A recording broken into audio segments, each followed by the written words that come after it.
Welcome to Ministers Talking a weekly program where Rev Briz and Rev Z and their guests chat about current affairs, world events, spiritual principles, and any old they want to talk about. Based on the New Thought philosophy and ancient wisdoms, Ministers Talking shares a visionary perspective of the evolving spiral called spiritual living. Join us each week as we explore the emerging paradigm of life on planet Earth and beyond.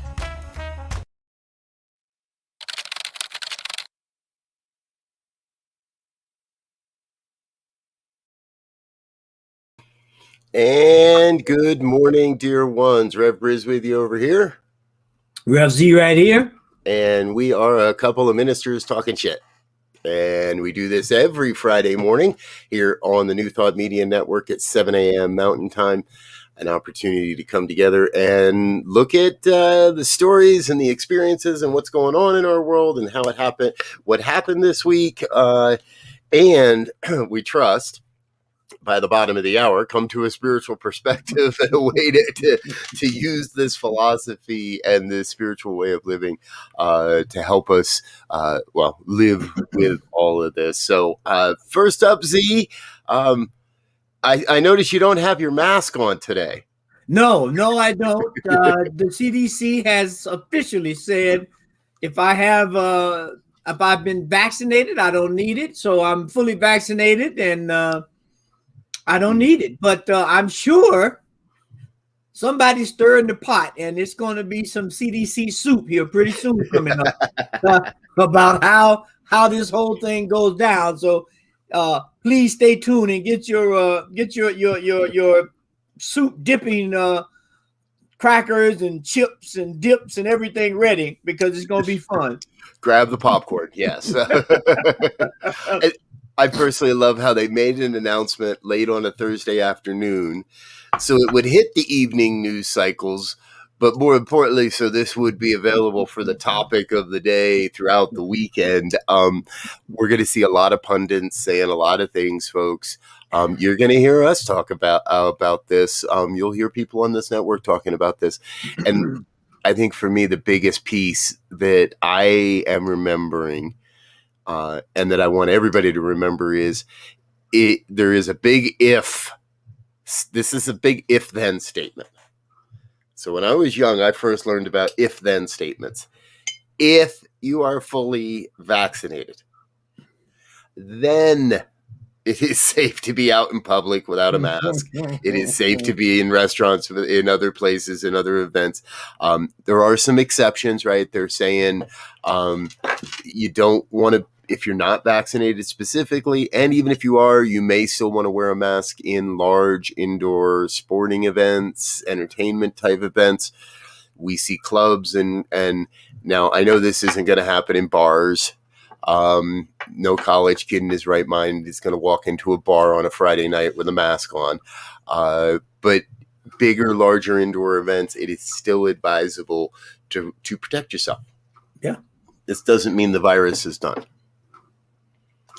No, and it, it just opens up a whole litany, if you will, of questions and responses. I mean, you just think about it. I mean, to couple along with, and we'll go into this as we go through this program this morning, May is also National Mental Health Month. So we know there's going to be some mental anguish about how this goes into the public.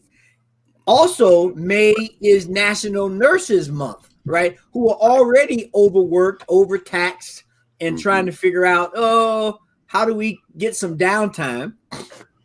Yep. And then last but not least, I'm sure all of the restaurants are looking to open. However, everyone is saying that there's a shortage of workers to come back to go to work for whatever reason. Right. So we got a trifecta going on there that's going to make this a very interesting month, or rest of the month. I think it's going to turn into a very interesting summer in a lot of ways, because of all of these factors, right? Last summer was the summer we didn't know. Right. And so last summer was kind of, it was tough because we were all at home and everybody just stayed at home, and everybody, for the most part, everybody did their best to stay isolated, keep to themselves, keep themselves healthy and protected. And there is a concern that this month is going to be the wild, wild west. Yes. So, Wayne, we're with you, brother. I agree. Do good for the greater, right? We do our good for the greater. And that's who we're saying. So yes, we got to celebrate nurses, man. I think we should give nurses like the year. As you get hazard duty pay. 2021 is the year of the nurse. Take it off, please. Relax, rest. But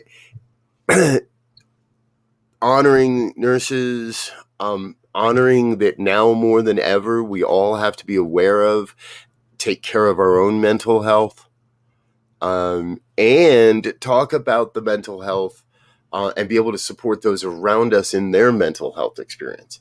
Yes. It's very, very interesting, Z. We, in our explorations this morning, preparing for this program, we went down this road of, okay, national nurses to national health. It was tough to find. My first attempt to find a screening for mental health basically said your primary care physician may ask you questions about your mood and feelings. That was the recommendation on how to do a mental health checkup. Now, here's the good news, folks. That's not what we're really looking for. And we found some resources out there, and we'll leave some links in the show notes and in the chat here of places where you can go online to explore, hey, how to do a mental health checkup, how to do a screening.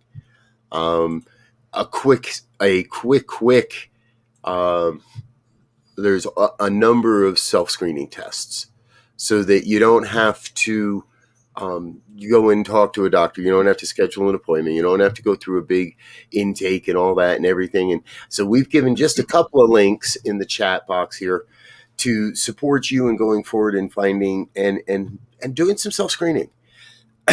Here's my thought. We have all suffered, experienced mental illness to some degree at some time or another. Especially doing this. Yeah. If everything was just peaches and cream this year, I think that in itself was a mental illness. So we've got to support each other and ourselves in saying, there's nothing wrong. There's nothing wrong with saying, I have some anxiety around life or different things. There's nothing wrong with saying that I suffer from depression. Not that you are depression, not that you are anxiousness, but that you experience it. And it's an illness, and illnesses, well, we know how to cure those things. Yeah, and here's the thing. You mentioned it briefly, and I think we should make it emphatic, and that is we are taught, and anyone who's on point, at least every 2 years, ideally every year, you get a physical checkup.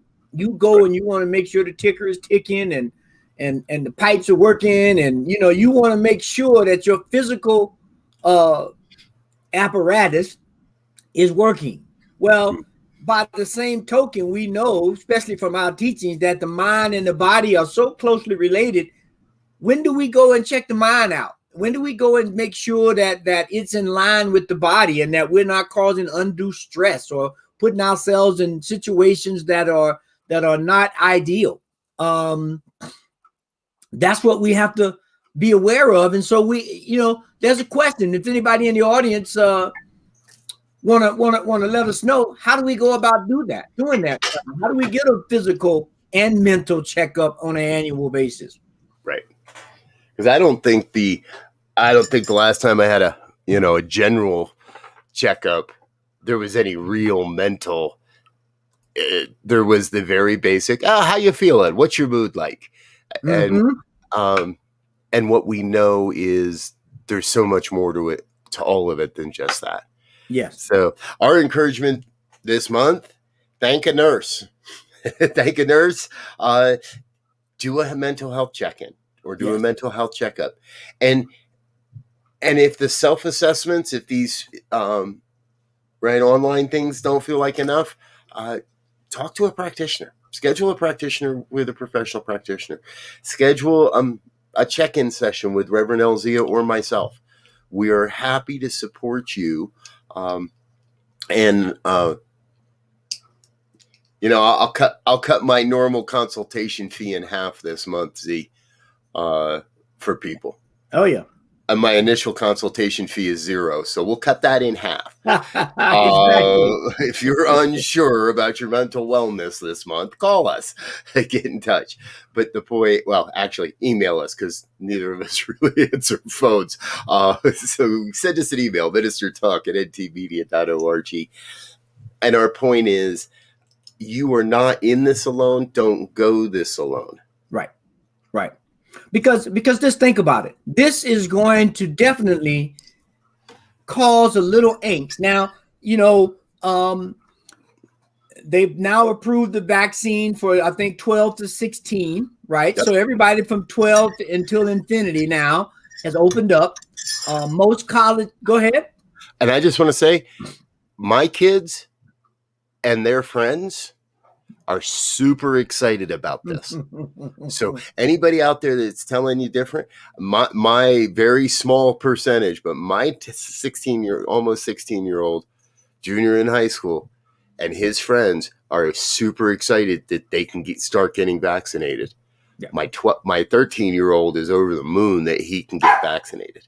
Yeah. So wanted to throw that in there. Yeah. Well, no, that's perfect because most schools, and I know at least most universities, are now beginning to say, hey, in the fall, all teachers and all students who are going to, on campus must be vaccinated. Now, they've said, in varying degrees, those who are still, there will be some who are still remote, and of course that won't apply to them. But I'm thinking most students are going to want to be on campus and start getting that feeling again. I know my son, who will be a senior in college next year, is super excited about being back on campus for his senior year and being able to engage in all of the activities and get a graduation, which my daughter was robbed of.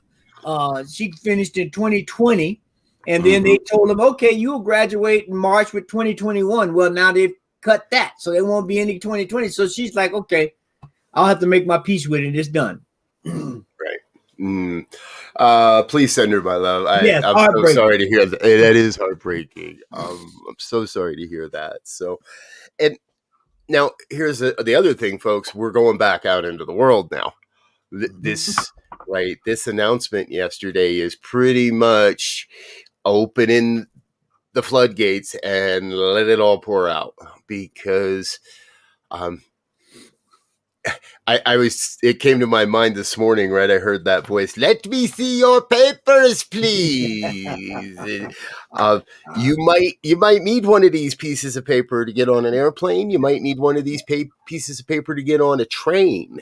Yeah. If cities and states and businesses still reserve the right that we're talking. I've heard stories that cruise lines.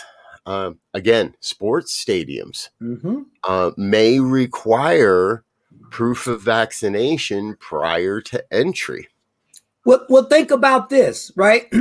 Think about this as a mental anguish thing, right? Up until yesterday, right? Most companies, or a lot of companies, have been coming up with different approaches to how they begin to bring people back into the office. They've been doing on and off, and there's been a little controversy around that, and people have developed apps to go red light, green light, yellow light. And we talked a little bit about the other day of, you do your self-check and you post it to your company's website or whatever, or app. Now, how is this decision to not have to wear a mask going to change that whole protocol, if at all?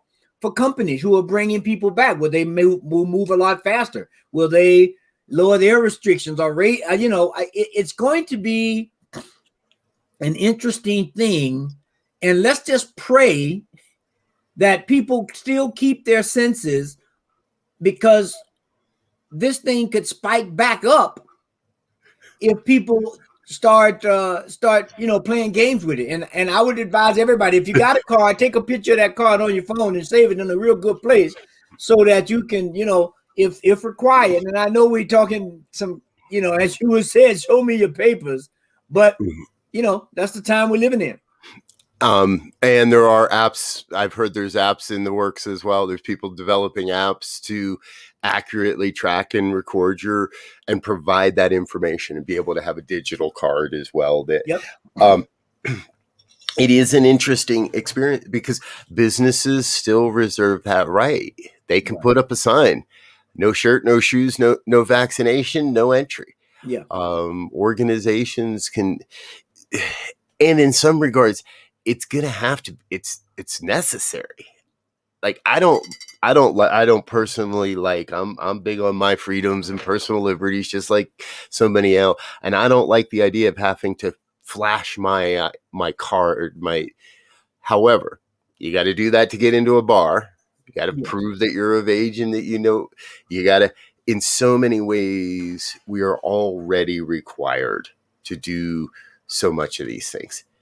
And I personally, there's a piece here that says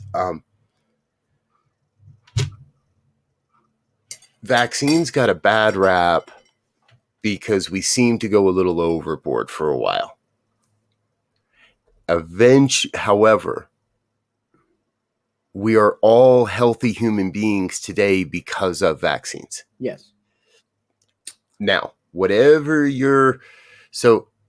I have a card that's 3 times this size for my kids. Right. For their record, they have a health record.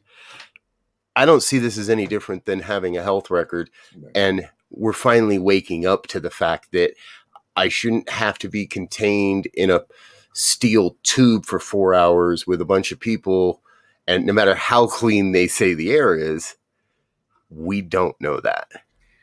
And this proved that it's time to take a new perspective, a new look on a lot of these things, I think. No doubt. And again, let's just look at the climate in which this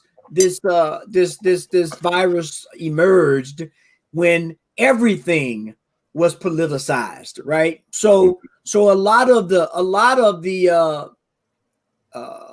trepidation, if you will, about this whole vaccination piece comes out of a political environment that was looking at just polarizing everything, right? And what greater event to polarize a nation, a globe, if you will, on about whether we should take the shot or not, if this thing real or not, is it made up or not, and so no one asks, is polio made up or not? No one asks, is diphtheria or some of these other vaccines that the children have to take, mumps, measles, and rubella. Nobody says that stuff is false. They say, give me the shot. Most people. Now, there are some avid non-vaccination people, and those people, they can prove that, hey, I honor your decision, but you are consistent, right? You are consistent across the board. Not you didn't best pick one and say, oh no, right, this one I'm not going to do. And I honor your consistency, and your kids still aren't going to go to school in the same school district because the society has agreed that those childhood immunizations are important, that they're valid, and that they're necessary to create a healthy society. Right. Now, if in 10 years, I'll be straight up, folks, if in 10 years there's a commercial on whatever media channel platforms we're using, and that commercial says, were you or a family member injured by the COVID-19 vaccine? Right. If there's a general lawsuit because this thing is crap and we all end up injured, well, you know what? We're at least going to be alive. Today, and I know some will hate that justification, Right. but I would rather live today and experience and be part of getting to where we'll be in 10 years than potentially losing another 500,000 people in this country in the coming in the next year and a half. We're at 15 months with almost 600,000 dead in America alone. Yes. I think a couple shots in the arm are my civic duty. Mm-hmm. And anybody that doesn't, well, let's have I'd love to sit down and have a cup of coffee sometime. Right. But I'll be wearing a mask. Right. And as we go to get that coffee, we better hope that these restaurants and coffee shops and cafes have enough people to operate and work within them so that you can even go there, because that's the next thing, right? They're already saying that these facilities and establishments are struggling to find workers. Now, there could be a lot of reasons. There could be pay. People have switched gears over a year and a half to find a new type of employment. People still may be a little afraid of that whole kind of environment. But we're going to have to look at these things. How are we going to get back? And of course they're saying, well, they got unemployment. They don't want to come. There's a whole myriad of reasons why they're saying we have these shortage in the restaurant industry.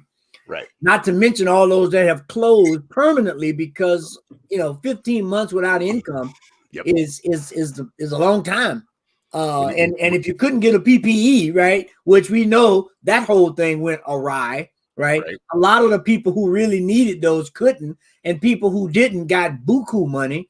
So we got some things to work through here. As the CDC says, yes, let's go get it. Yeah. I hear you, man. And it's funny because I saw an image, a meme on Facebook, and it basically said, get your ass back to work.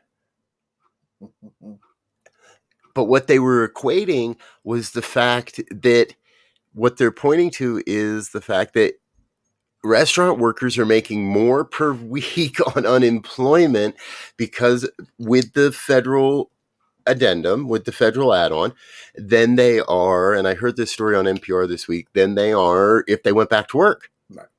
So normally in most states, unemployment averages somewhere around $300 a week.